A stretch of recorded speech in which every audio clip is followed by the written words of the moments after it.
What's going on, everyone in Lukman Nation? Hey, how are you doing? It's me, Jackie Lukman, the People's Prophetess, and you are watching People's Power Lunch with me, Jackie Lukman. And if you're watching on Black Power Media, you're watching on the most dangerous platform on social media. And you're watching one of the most dangerous shows on social media. If you're watching through Facebook or Twitter or Twitch or wherever, welcome, thank you, share, like, all that kind of good stuff. Appreciate you for joining today. A lot to get to because a lot has happened in just a day or so.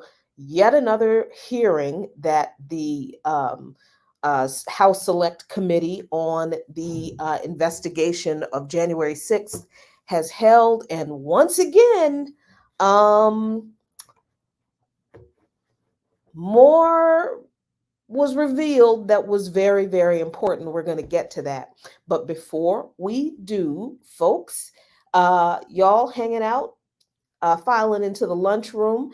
I see Jilla Noreen.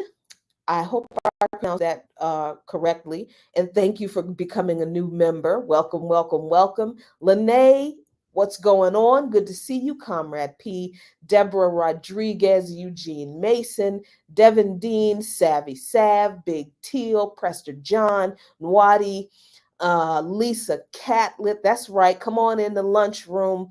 Let's get started. Courtney, Lucy, hey, what's going on?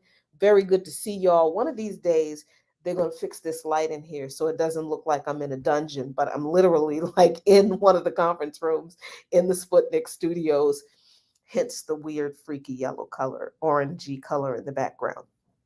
Not one I would have chosen, but it's the colors of the studio of the network. So yeah, I see more folks have piled into the lunchroom. Ready, revolutionary, Colocratic, what's going on? Good to see y'all. All right, let's get to this. So I have been watching these January 6 hearings that the House Select Committee on the investigation into January 6th have been doing. And I've been saying that pretty consistently. I have not had high expectations for their usefulness, for anything that we needed to pay attention to that they were revealing, but I have been proven incorrect on that on a couple of occasions. And we talked about the first two hearings, the third hearing, but yesterday's hearing was incredibly important in the information that they revealed. Not because of what Trump was implicated in. That's bad enough, because let's not forget, folks, that these hearings that the bipartisan House committee are televising, they are literally just look at the dirt we dug up on Trump. I mean, and there is there this time. There really is. But they are focused on Trump, taking him down, which he should be. But they're, for the Democrats in particular, these hearings are, their long campaign ad, really. And both parties are shoring up this ridiculous, idea of we're defending democracy, right? So understanding that that's what these hearings really are, it helps to not get too carried away with, oh, I wonder what they're going to do about what this person said, or, oh, look at all of the dirt that they reveal here, and I wonder what. This particular committee is not going to do anything about what these people said, because they made it clear from the beginning that they don't have legal authority to recommend charges. They're not going to do that. The Department of Justice does. And as I said before, the Department of Justice is asking for all of the testimony or everything that they have gathered in their investigation. What the DOJ does with it, who knows? But yeah, I think when you understand that these committee hearings and them being televised, a very political move by the Democrats in particular, that I think that should temper some expectations as to what's going to come out of them. And certainly yesterday, what I heard a lot of, not just yesterday, but in the third hearing last week too, in particular, was this whole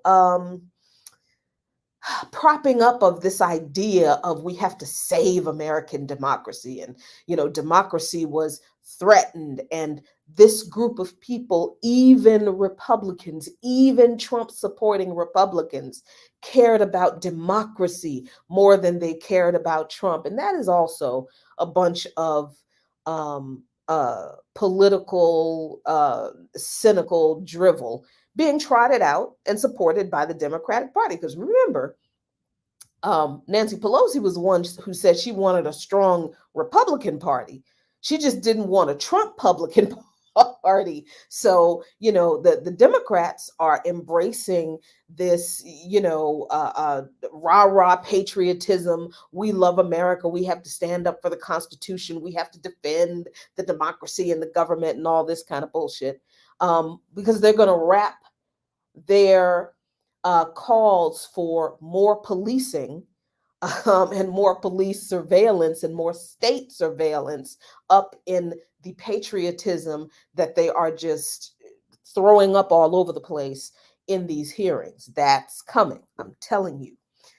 And they actually made it very clear that that's what they're going to do, because if you notice, if you have been watching, there will be no, other than the law enforcement folks that testified on the first day, this committee is not focusing on the shortcomings of law enforcement that allowed this thing to happen. They're not focusing on all of the information that came out shortly after January 6th that showed that the FBI, the NSA, the Capitol Police, even Metropolitan Police Department, all of the law enforcement agencies that would coordinate with each other, they all knew that there was a credible threat of violence, that violence was being planned. They had the emails, they had the chatter they knew, and they did nothing.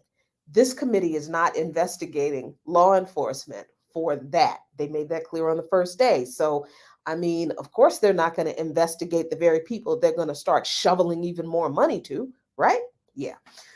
So, yeah, I think it's important to put into context what's going on. Ricky Ryan, I see you finally slid into the lunchroom, uh, um, just in time before we get into the meat. Um, it is important to put these hearings into the context of what they really mean, what purpose they really serve. Not us, not the truth, that not no. um, so that we can regulate our expectations for what's going to come out of them, at least politically. But yesterday's hearing was important, actually, for the very last two people who testified. And I'm going to try to keep this in a straight line, because this is it so much history connects with what happened yesterday. It blew my mind when I looked at all of it. So, first of all, two Black women election workers testified yesterday at the hearing about how Donald Trump and his campaign literally targeted them, specifically targeted the two of them as being like the masterminds of election fraud in Georgia. And I know this is from the griot. I normally wouldn't, I know, but it was handy. So Wandrea Arche Shay Moss and her mom, Ruby Freeman, were actually featured in a video that was a part of the overall surveillance video of the State Farm Arena while the ballot counting was going on after the election. In Georgia, the ballots were counted in State Farm Arena. And if you remember, there was some controversy about the ballot counting that night because there was a water main break or there was a burst pipe that actually did happen. The election workers get to the arena preparing to count the ballots, and there was this massive leak of water coming from the ceiling that had to be cleaned up. So the counting of the ballots had to be delayed. The Trump campaign said that that was a lie. It didn't happen. It actually did. So then they got that cleaned up, and everybody goes in. They're starting to count the ballots. So there is surveillance video of the whole operation. So all of the lies are coming out about the ballots being counted in Georgia, and this is Shay Moss, and this is the picture that I was looking for. There we go. That's the picture that I was looking for. The two of them at the hearing yesterday. This is Shay Moss, and this is her mother, Ruby Freeman. So all of these lies that were coming out about Georgia in particular, if you remember, that there was some controversy. Oh, it was fraud because the vote counting started late. Well, the vote counting started late because there really was a water main break. Then there were allegations of illegal ballots pulled out of a suitcase under tables that were for Biden that were counted. And that's where these two women come in, because the entire vote counting operation in State Farm Arena was captured on surveillance video. They had election monitors there. The Trump campaign lied about things being done, the election monitors being told to leave. That never happened on the video. They are absolutely there. So these two women were singled out by the Trump administration using a snippet, a clip of that surveillance video of the whole election night counting operation. On December 3rd, when Rudy Giuliani, when the Trump campaign had a hearing with Georgia lawmakers on December 3rd in 2020, they used that little clip of surveillance video showing Shay Moss and Ruby Freeman, Shay Moss and her mom, Ruby Freeman, who had taken a part-time job to help with the election. Shay Moss has worked for the Election Commission in Fulton County, Georgia for 10 years, so that was her job. They used a snippet of these two women doing their job, regular stuff, and claimed that they were the ones who counted illegal ballots for Biden. And this is how they did it. So at this hearing on December 3rd with Georgia lawmakers, a volunteer in the Trump organization, an attorney, Jackie Pick, said that the two Fulton County election workers, they were not named at the time, pulled ballots for Biden out of suitcases hidden under the counting tables and illegally counted them. Trump said several times they ran them through the counting machines over and over and over again. The suitcases are actually like standard secure bins that ballots are stored inside tamper-proof bags when counting is not completed. And those ballots that are stored in the bins have to be counted when counting resumes, right? So the ballots were taken out of the bins, as was seen in the videotape, because the election workers thought that at the end of the night, like around 11:30 or midnight, they were about to go home. They thought they were going to go home and then come back the next day and finish counting, which has happened before. So they're packing everything up.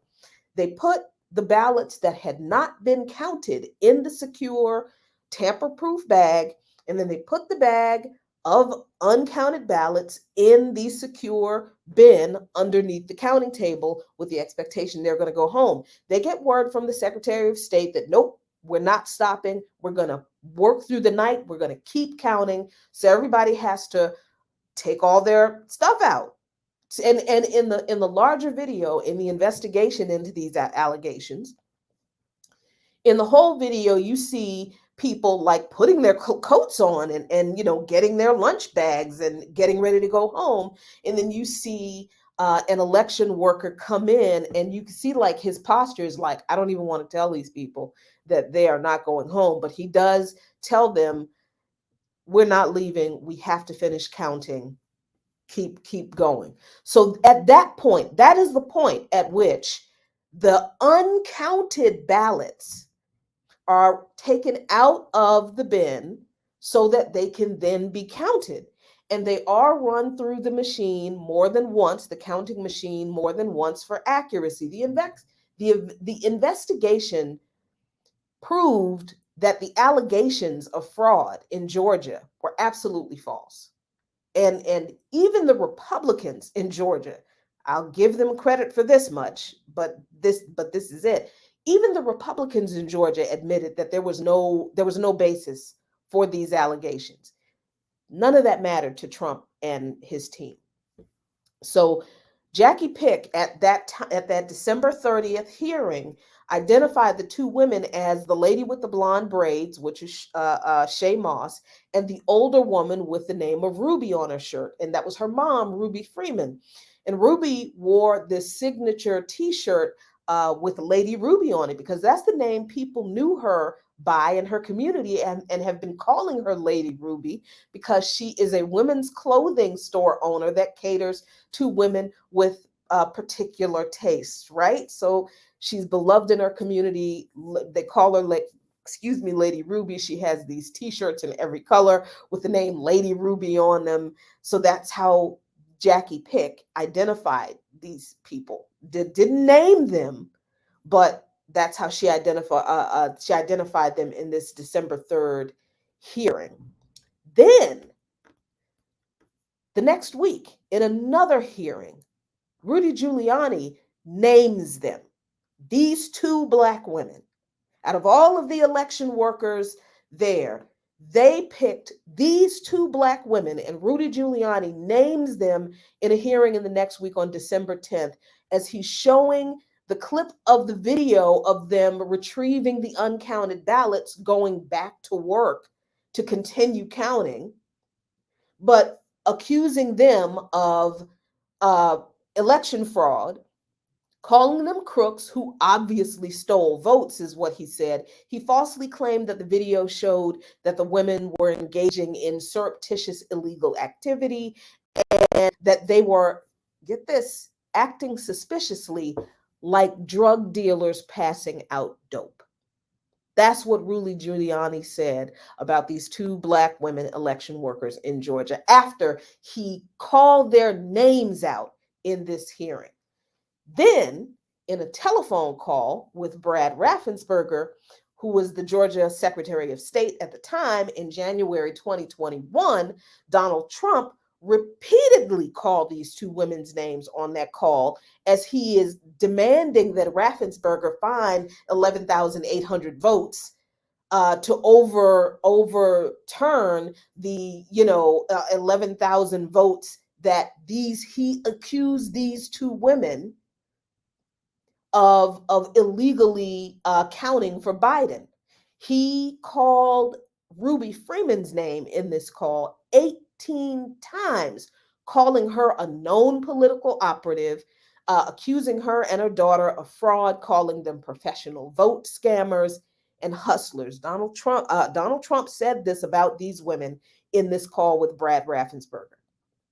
All of these lies about these two Black women election workers were repeated and expanded upon in right wing media outlets like One America News and the Gateway Pundit. And even Republican election officials got in on the vilification of these two Black women, with Congressman Jody Heiss retweeting the bullshit video, taken completely out of context, with the comment, caught on candid camera. Say it with me, FRAUD. All right? So these people created an entire fabrication of a stolen election in Georgia, targeting these two Black women election workers. And you know what happened next, right? Trump's rabid racist mob went after those two women. Their addresses were posted on social media platforms and on Parler, the right wing, yeah, including the address of the 70-plus-year-old matriarch of the family. They all began receiving threatening, racist messages on their cell phones and their emails on social media. Strangers started showing up to their house, banging on their door, threatening them with jail, arrest, jail, and worse. Shay Moss's sons were targeted with violent, racist text messages. Trump supporters even showed up at Moss's grandmother's home, their 70-plus-year-old matriarch, and tried to force their way into that woman's house, demanding that she tell them where the other two women were, Shay Moss and Ruby Freeman, so that they could make a false a citizen's arrest of them. So yesterday, Shay Moss, accompanied by her mother, Ruby Freeman, testified to all of this at the hearing. And of course, her testimony was emotional. And it was, she didn't even go into detail about everything that happened. To get a full picture of what really, like some of the details of what happened with this campaign of terror that Trump supporters unleashed upon these two women. I have to find the article. There's an article that Reuters did that's very extensive. Let me see. Where's? Let me find it. Here it is. To really get a clear idea of what these women went through, you have to read that article. Because it does go into much more detail about the terrorism that these two women experienced. But it also goes into detail about how the police didn't do anything about it, even though they reported the threats and showed them the texts and emails threatening them, and filed police reports and all that kind of stuff. But here's why I bring this up. Here's why I bring this up. That committee had a unique opportunity to confront the history of racist terrorism and fascism in the complicity of law enforcement in not protecting Black people in particular from that racist violence. When Shay Moss raised one particular threat that was leveled against her and her family, when she testified, she said that people, all the threats were violent, but many of them were obviously racist. And she said they would say things like, be glad it's 2020 and not 1920. And those two should be strung up from the nearest lamppost and set on fire. Now, I would have thought, and I'm not giving these people a whole lot of credit for being decent. I'm just thinking that, you know, if someone throws you an alley-oop like that, it's like that threat. Be glad it's 2020 and not 1920. And the reference to lynching in front of a bunch of politicians, legislators, whatever, you would think that would be the perfect opportunity for these people to say, and this is why we have to continually combat the history of racist violence in this country because it's connected to, but they didn't. They didn't. Nobody addressed the very specific threats referencing lynching of Black people in connection to voting and voting rights that was raised in these women's testimony. So in on one hand, I was like, I'm really glad that these women testified so we could see how far just it wasn't just the cops. It wasn't just the cops on Capitol Hill that these folks were fine with assaulting. They were just fine with threatening and assaulting Black people and elderly Black people at that. They didn't care. So I was glad that those women testified to expose that this idea that, oh, Trump supporters are just patriots, and there's no, they're a bunch of fucking violent racist thugs, and they've proven that. I think that testimony proved that. On the other hand, in regard to the way the committee responded to that testimony, it was so clear that the only reason those women were there was to implicate Trump, not to implicate the system that all of this happens in, not to implicate the history that the threats those women endured is connected to, and the fact that we're still living in that type of environment today. Which leads me to believe, well, not believe because I already know, but I feel like that was just like evidence, proof that Democrats, I don't expect the Republicans who through gerrymandering, voter suppression, closing polls, even attacking churches' souls to the polls efforts on Sundays. I didn't expect the Republicans to say anything about that because the only difference between between what they do and what Trump supporters were willing to do is that the Trump supporters were honest. I mean, they were honest about it from the get. They were like, we will kill you to make sure you don't vote, to make sure you don't mess around with our Führer not being reelected. The Republicans just use the law to do it. That's the only difference. It's the only difference. So I didn't expect the Republicans, any Republican on that panel, to raise the historical connection and the significance of those threats being lodged against those women at the time. Yeah. But the Democrats, to me, that just showed how complicit they are in this system, especially when you got Black ass Benny Thompson sitting there as the chairman of the committee. He doesn't raise it. He doesn't raise the issue. Instead, he goes to, oh, we thank you. We're so sorry that you went through this. And we thank you so much, for your service to your state and to your country and to democracy. What democracy? I mean, how do you hold a hearing if you're not complicit in the fascism that is targeted, directed at Black folks in particular?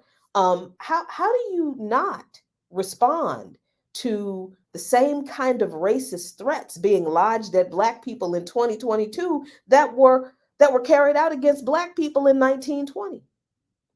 In how about in 1865? And the kind of violent terrorism that ended Reconstruction. How do you not make that connection? How do you not make the connection between the threats of lynching these black women and other black election workers that were threatened? Yes, other election workers in general were threatened, but the threats of lynching, yeah, that was directed at the black lynching, the black election workers. These two black women in particular.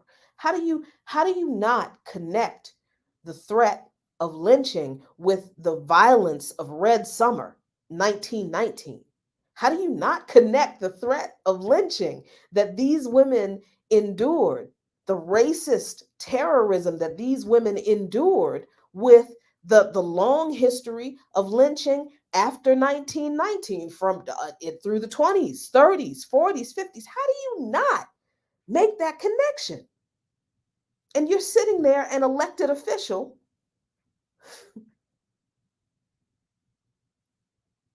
How do you not make the connection unless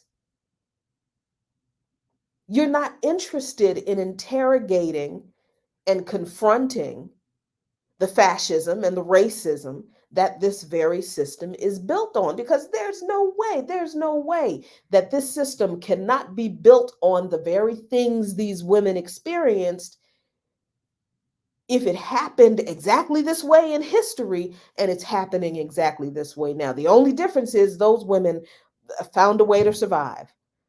The mama had to move out of her home and move in with friends, and then they found out where her friends were, and they started threatening her friends. So they asked her to leave, and that's a whole nother show. We got to you're not going to threaten me into not protecting a member of my community. Come for me. See what happened. That's another show. But Shay Moss quit her job, a job that she loved, quit her job, couldn't leave the house, was afraid to give out her information, didn't want her name called in public, wouldn't go to the grocery store because she didn't know who she was around, who was around her. They called the police over and over again. The police wouldn't do anything. So what is it like for these two black women to have endured this racist terrorism that was unleashed by Trump and his campaign of collaborators in this lie that targeted them, to report these incidents to the police and to have the police do nothing, and then to testify at a hearing where the elected officials who are conducting the hearing said at the very beginning of the hearings that they weren't going to focus on how law enforcement didn't respond to the very credible threat they had at least a week before January 6th even happened. What the hell was that like? And then to add insult to injury, folks, to add insult to injury, where this was an easy moment for anybody on that committee to raise those historical issues and to exercise, or at least begin, make an attempt, make an effort, act like, pretend, put on the facade of attempting to exercise the demons of racism and fascism directed at Black people to keep us from being fully enfranchised as citizens in that moment. Then the insult to injury was when I found out that that hearing yesterday was held on the day that James Chaney, Michael Schwerner, and Andrew Goodman were tortured and murdered by the KKK in Neshoba County, Mississippi in 1964. Why? Why were they murdered by the KKK? For registering Black people to vote. Look, I'm not the smartest person in this studio. I'm not even the smartest person on the team of my show, and there's three of us. I recognize that. But damn, y'all, how did they not take the opportunity of literally the date Nobody said, you know what? And on this date in particular,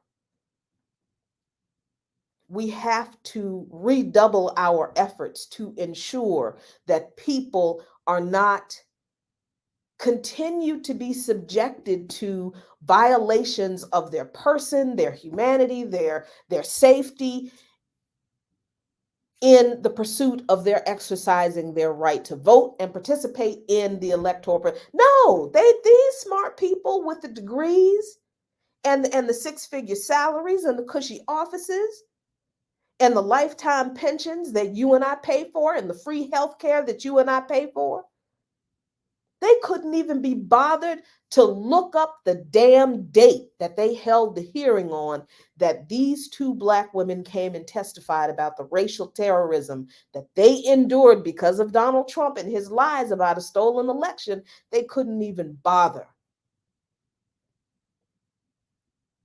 to honor the history of our continued struggle against fascism and racism in this country. Why? Because they're complicit.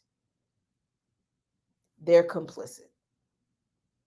They're about to go on this tough on crime campaign, the Democrats are, because they still want to reach out to those disaffected Trump voters, the same people who in Cobb County, Georgia, and in Fulton County, Georgia, have not been arrested for the terrorist campaign they unleashed on Shay Moss and Ruby Freeman. No, as far as I know, none of the people who were involved in that campaign of terror against those women have been arrested, held accountable, nothing. The two women did sue One America News and the Gateway Pundit for defaming them. And even though the CEO of One America News at one point, I can't remember his name, and I don't want to call it if I did, laughed about the lawsuit, like, oh, ha, ha, ha, it'll go away. I'm just laughing at it because 4 other people are suing it. You know what happened? They settled with those women. They gave them their money. So that mug ain't laughing now.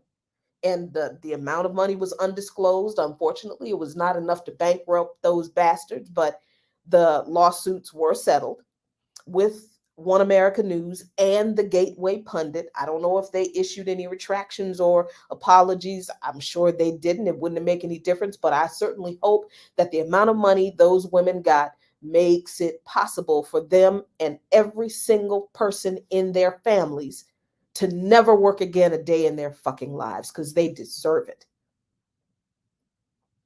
I don't know if they are suing Rudy Giuliani, this person, Jackie Pack, what is this person's name? The one who initially called them the Trump attorney.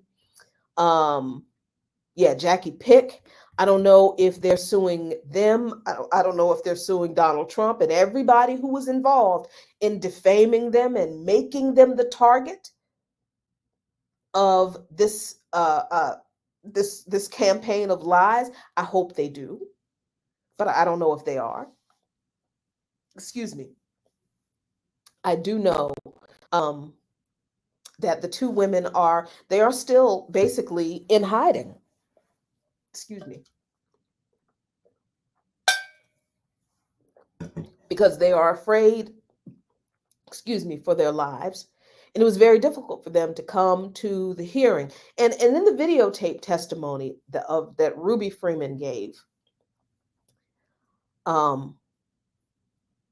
she said, "Do you know what it's like to have the President of the United States target you?"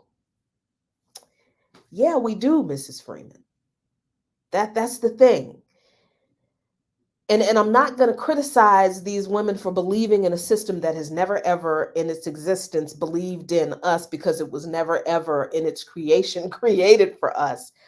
But yes, we do know what it's like to have the President of the United States target us, because every president of the United States has done precisely that with the policies and the legislation and the support for the police, no matter how many of us they kill. Yeah, that's what they do. But this was different. This was different because the president at the time falsely accused these two black women of a crime that they did not commit, obviously, but made them the targets for his racist lynch mob. That's what they were. And it's a damn shame. It is a damn shame, and it's a crime that not one person on that House committee panel called that out. So that's what I got to say about that. Ricky makes a great point. I don't know if it's a criticism of the women, but it is a larger criticism of the colonized conditions we are under that makes us respond with overt patriotism. That's absolutely true. It's absolutely true, and it is. So we see this. We see the testimony of people.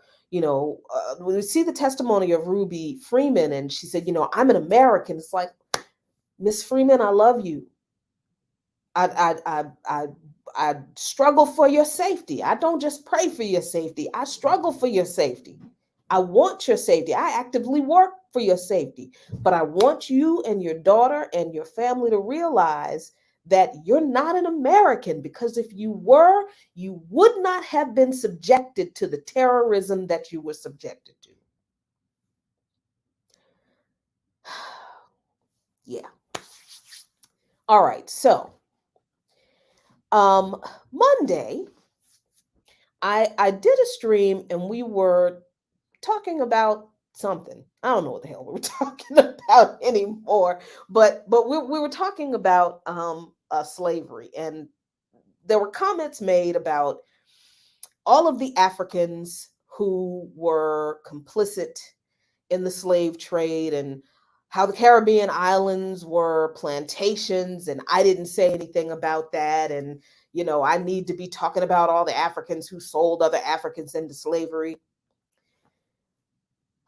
Here's why I don't engage in that kind of discourse. And I hope that I have queued this up to the correct place, because I think this is very common sense and a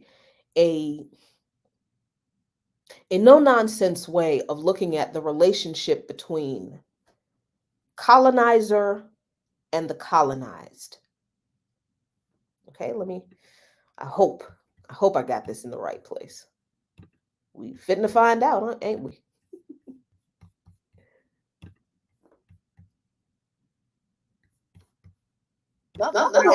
Now you can do that every month forever. The economy doesn't change because the economy is not how much money. The economy, as someone says, is the productive capacity of the people. All right, here it comes. Now this is not a new revelation. This revelation goes back to Adam Smith. The wealth of nations. What Adam Smith was arguing was against a system called mercantilism. Mercantilism was a system. The philosophy was that the wealth of the nation depended on the amount of gold or money in the royal treasury. This was the dominant economic system in Europe. It caused a number of consequences in Europe. For example, from about 1350 to 1450, it caused the 100 Years' Wars in Europe, because there's only so much gold. And if I get more of it, you get less of it. Mm-hmm. And so countries were fighting each other to see who was going to control the flow of gold. Right? Wow. Then it also unleashed imperialism and colonialism on the world. Oh, wow. Because out of that 100 years of Europeans fighting each other, they perfected and improved their weaponry, their weapons of war, so that when they broke out of Europe to other parts of the world, they had the weapons to subdue other people. Not because they were smarter, it's just because they had 100 years of fighting each other that they had better weapons. But then they said, well, we don't have to fight each other for gold. We'll go down to South America and we'll take Just all their steal gold. theirs. We just steal their gold. We go, and so they started this process of bringing gold into Europe on the idea that the wealth of nations was about how much gold. So mercantilism leads to colonialism and enslavement. Now the Wealth Wealth of of Nations, Nations, Adam Adam Smith, was Smith, was published in published in 1776, and 1776, and that that date date is is not not coincidental. coincidental. I hope you understood that. I hope you got that. The connection between the Hundred Years' War in Europe, where European nations for 100 years were fighting each other. And over that 100 years, they advanced and perfected weapons of war. They made war more efficient. And they're using these perfected weapons against each other, but then they kind of ran out of resources to fight over among each other. So they took their advanced weapons of war to other places in the global south, on the continent of Africa. And they subdued those populations with those advanced weapons of war and took their resources and enslaved people. So this is why no creative experiments. He clearly, the Hundred Years' War was not fought over a Bible. It was literally fought over gold, control of resources. Y'all, please pay attention.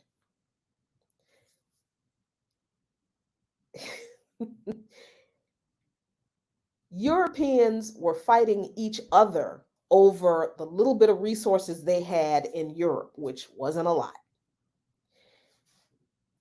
The thing that they were able to develop, the one thing they were able to develop, because they didn't have resources to sustain themselves, were weapons of war. And they used those advanced weapons of war that they were tired of fighting each other for, because they didn't have anything else to fight each other over that they could use to propel one kingdom over the other. They had to use those weapons of war to go get resources from somewhere else. No more resources in Europe. Where else were the resources? Global South and in Africa, where people, of course, engaged in conflict, but did not have weapons of war as advanced as the Europeans. Why? Because people in other places just did not go to war for 100 damn years straight, solid, like the Europeans did with each other. So when we talk about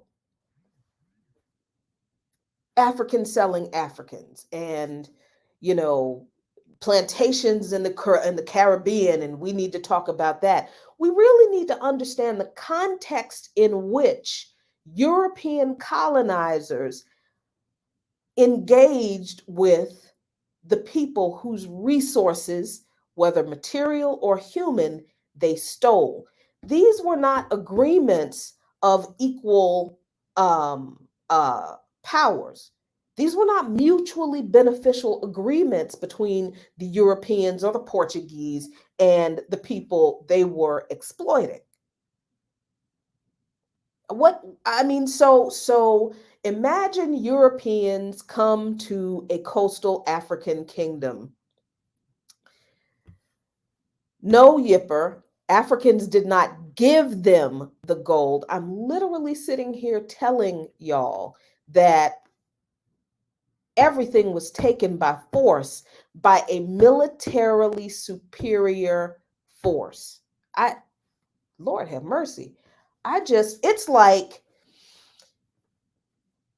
I have a house and I have foodstuffs. The neighborhood is starving, and people come and ask me to give them food, and I say no. But then another group of people from another neighborhood with a cannon comes and they send an emissary, nice, uh, um, outfit, very polite, seeming to be respectful, but the whole time the cannon is pointed at my house. The whole time the emissary is appearing to talk nicely to me and appearing to make a deal with me. The cannon is pointed at my house. And if I'm looking at the emissary and looking over their shoulder, I see how nice they are, but I see that cannon. And I know that if I don't agree to whatever it is this person is politely asking me to give them, I am going to get the cannon. That was the relationship between the colonizers and the colonized. That was the relationship. So when people talk about, we all like to talk about how, Africans on the continent were so advanced. It's true in some areas, but in weaponry, they were not as advanced as the Europeans were because they really had no need to be, because they were not at war amongst themselves for 100 years like the Europeans were. Whew, boy. You know, BB Rodriguez, you were the one who made those comments. You were the one that made the comments about, I need to condemn the Africans who sold our people into slavery. This is actual history. So I don't know what about being met with a superior military force and facing the threat of military annihilation if you don't go along with the colonizers' plan. I don't know what about that is so difficult. But let me say this. Let me say this. Let's just say there were 2 or 3 African leaders who were like, cool, I don't like them people nowhere. No way, take them. That's 2 or 3 African leaders out of a continent of hundreds of millions of people. And that's also 2 or 3 African leaders out of a continent of leaders who actually did try to resist the colonizers, fight and tried to fight as much as they could, but they could not overcome the military power of the people they were fighting. That's history. I don't know. I don't know what I don't know what else you want me to say about it, but that's history. So that's why I am not going to sit here, um, and go along with the colonizers' line about, well, we didn't kidnap Africans. Africans sold other Africans in slavery. There's a reason they do that. There is a reason,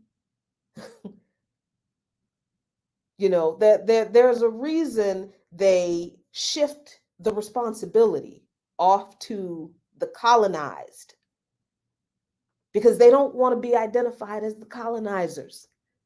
They don't want to take the responsibility as the colonizers. And here we are sitting here going right along with the colonizers, blaming the colonized for their position. Now, it's absolutely true that today there are comprador leaders on the continent, as there are in some nations in the global South. But again, we're talking about a few people out of hundreds of millions who are struggling against ongoing imperialism and neocolonialism. So, at what point are we going to put our focus in this struggle where it belongs, on the people who are responsible for colonialism, neocolonialism, and imperialism. When we gonna do that? Instead of sitting here talking about we need to talk about all of the Africans who sold other Africans. That is a false narrative. It's a white supremacist imperialist narrative, and I ain't never ever in my life gonna be the one to sign on to that narrative. And if that makes me a problem, then I am. I sure is. So that's what I got today. And I guess I could think of some other smart, snarky things to say. Oh boy. mm. Like it's weird. It's like this blame. Mm. First of all, I feel like people need to read a whole lot more Black revolutionaries. People need to read a whole lot more Thomas Sankara. People need to read Samora Machel. People need to read, damn it, read Walter Rodney. What the hell? I don't understand how you come away from reading. How do you read How Europe Underdeveloped Africa by Walter Rodney and not understand why this both sides are complicit? It was both sides. Africans sold it. How? That's how I know you haven't read it.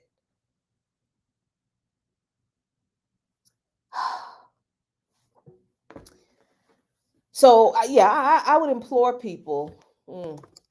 Let me help some folks.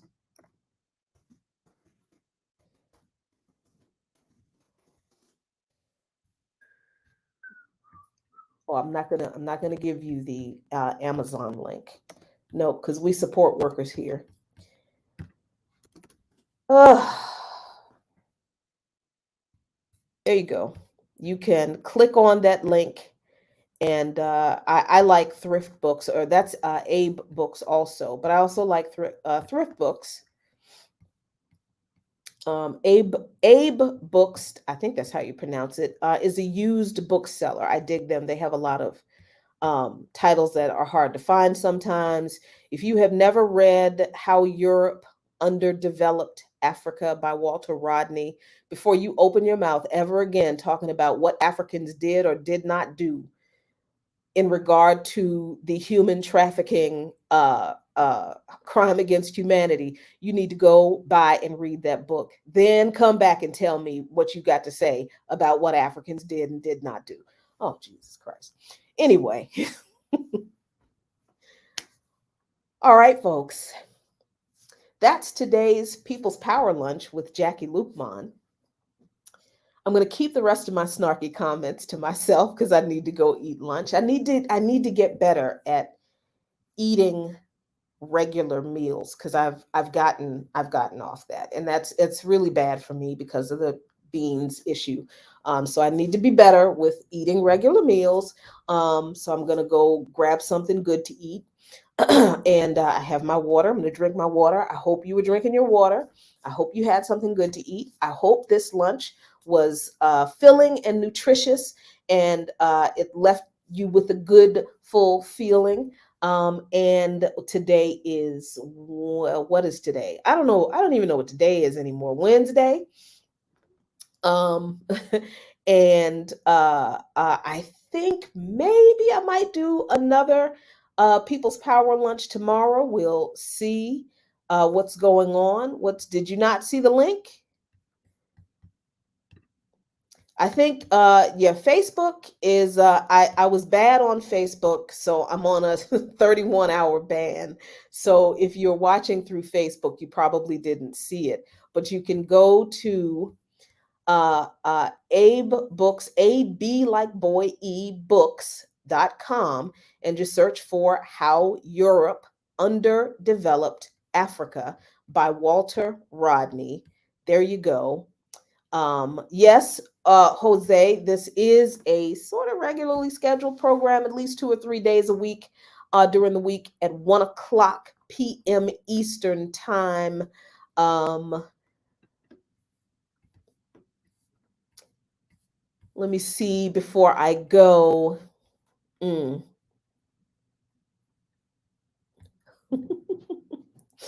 Okay, BB Rodriguez, you can have your what if moments. I tell you what, I'm not going to ask you what your thoughts are on if women are complicit in their own rape, or if assault victims are complicit in their own assault, because clearly with your line of thinking they kind of are. So do you, dude, whatever. Oh, exactly, goddess. People believe in the lies of white supremacy and claiming they're going to get reparations. I so confused, so very confused. And by the way, don't just read, don't just stop at how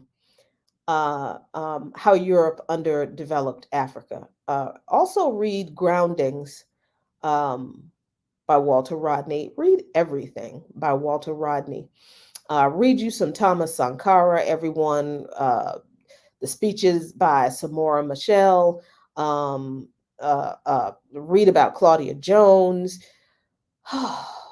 There are so many noteworthy Black revolutionary leaders who have written extensively about the exploitative, oppressive relationship, if you want to call it that, between European nations and people on the continent.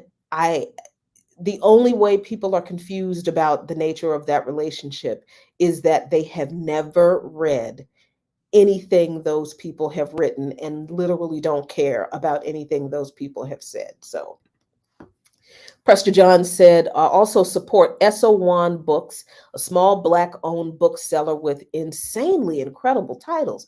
Ooh, I'm going to check them out. Thank you so much. All right, folks. Oh yeah, yes, Devin. Thanks for pointing that out. Rodney's essays are also just incredibly, and check out the Walter Rodney Foundation also, folks.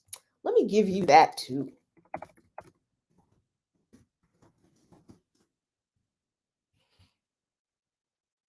Where there is like literally ongoing, continuing education about Walter Rodney's works, his impact, everything work carried on by his wife, who is a revolutionary in her own right, dealing with nutrition and health, and others' amazing work. All right, I'm going to go get lunch. Hope you really enjoyed this People's Power Lunch with me, Jackie Lukman.